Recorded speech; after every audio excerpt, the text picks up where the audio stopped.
Hi everyone. ఈ 41 రోజులు ఎలా గడిచిపోయాయో కూడా అర్థం కావట్లేదండి. మా ఇంట్లో అయ్యప్ప మాలలు వేసుకున్నారు, ఆల్రెడీ ఇరుముళ్ళకు కూడా వెళ్ళిపోయారండి. అసలు రోజులు ఎంత తొందరగా గడిచిపోతున్నాయండి.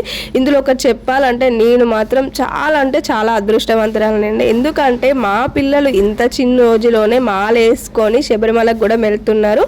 ఎంత మంచిగా ఉన్నారండి. అసలు చెప్పినట్టు విన్నారు. కొన్ని వినరు అనుకోండి, ఎందుకంటే చిన్నపిల్లలు కాబట్టి కొన్ని మారం చేస్తారు, కొన్ని కొంచెం వింటారు. అయినా కానీ అట్లా అటు ఇటు వినకుండా కూడా 41 days అయితే కంప్లీట్ చేశారు.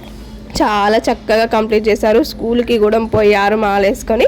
మంచి అసలు రోజులు ఎలా గడిచిపోయాయో కూడా అర్థం కావట్లేదండి. ఇక ఇరుముళ్ళ కాడికి కూడా వచ్చేసారు. ఇరుముళ్ళు కూడా అయిపోయినాయి. నేను వీడియో పోస్ట్ చేయడం కొంచెం లేట్ అయింది, ఫీవర్ వచ్చింది, అందుకే కొంచెం వీడియో కూడా ఎక్కువ తీయలేదు. కొంచెం తీసిన కాడికి అయితే క్లిప్స్ అయితే యాడ్ చేస్తున్నాను. ఎందుకంటే మనకు కొంచెం మెమొరీగా ఉంటుంది, పిల్లలకు కూడా చూపించచ్చు కదా, ఇట్లా వెళ్ళిరు ఇట్లా చేసిరు అన్నట్టుగా. అందుకోసం ఈ వీడియో అయితే పోస్ట్ చేస్తున్నాను. నాకు మాత్రం చాలా హ్యాపీ ఉందండి. చూడండి మా అయ్యప్పలు ఎంత మంచిగా ఇరుముడు ఎత్తుకొని నెయ్యి పోసుకొని అంత మంచిగా వెళ్ళిపోయారు. నాకైతే చాలా అంటే చాలా హ్యాపీగా ఉంది. ఫొటోస్ చూస్తుంటే అసలు ఈ రోజులు ఎట్లా గడిచిపోయినాయా, ఎట్లా అయిపోయినాయి, మా వాళ్ళు ఎట్లా అసలు చాలా భయం అయిందండి. కొంచెం సతాయిస్తారు కావచ్చు ట్రైన్లలో వెళ్ళేటప్పుడు, నడుస్తారో నడవరో అని.